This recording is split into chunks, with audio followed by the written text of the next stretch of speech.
Hello, and thank you for joining me here today. I want to return to Genesis 39 today and take a look at Joseph in Potiphar's house. We looked at recently in the book of James on Sunday morning the idea of temptation, and the Bible says that every man is tempted when he is drawn away of his own lusts and enticed. And in the book of James, it talks about temptation and the fact that we have to deal with temptation, and that God has a blessing for those that endure temptation. But temptation begins somewhere. It begins with our lusts. And if we want to fight temptation, one of the greatest ways to fight temptation is to fight it at its source, and that is at the area of lust or desire. Lust simply means a desire for something, and lust oftentimes is associated with a desire for something that we cannot either rightfully or morally have.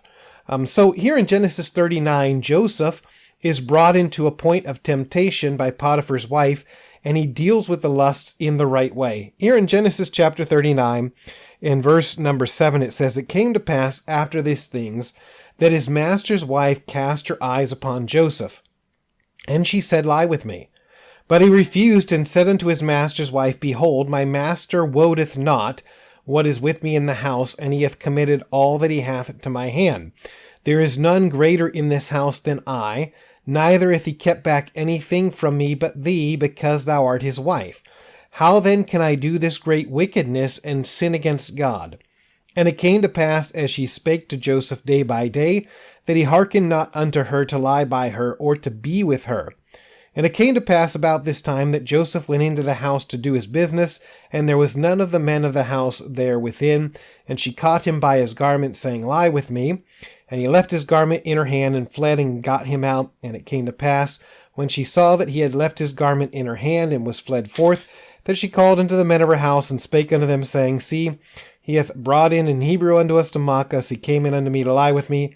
And I cried with a loud voice. And it came to pass, when he heard that I lifted up my voice and cried, that he left his garment with me, and fled, and got him out." Now in this situation, Joseph had been promoted in Potiphar's house to being in charge of the house.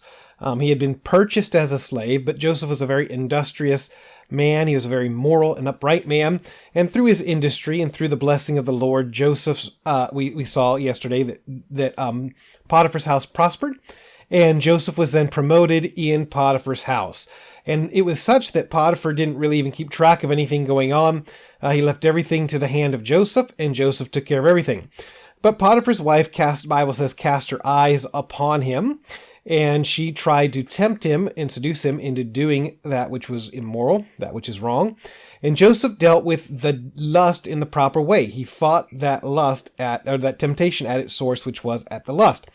First, he confronted it, he rebuked it, and then when put in a situation where it was just Potiphar's wife and him in the house, the Bible says he fled from her. He fled from her so that he could get himself out of the situation, away from the lust, and out of the temptation. Now, that is the proper response to handling temptation. Oftentimes, as Christians, we think that as long as we're not sinning, that we're in a safe place. But we saw on Sunday morning, the Bible tells us, Wherefore let him that thinketh he standeth take heed lest he fall. 1 Corinthians 10:12 tells us that.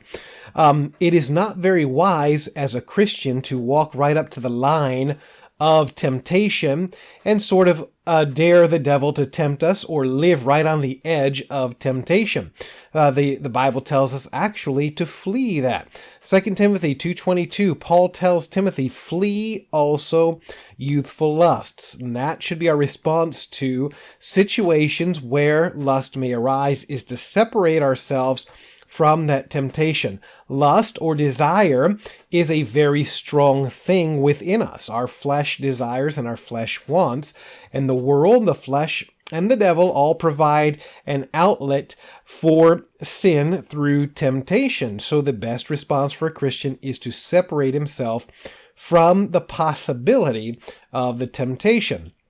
Now, that could mean removing things from a person's life to avoid the temptation. It could mean setting up a system of accountability so that the person is accountable or answerable to someone else in a situation. It could mean separating from a particular activity or from people in a particular situation because of the proclivity of being pulled into a certain lifestyle or maybe a way in which we used to live.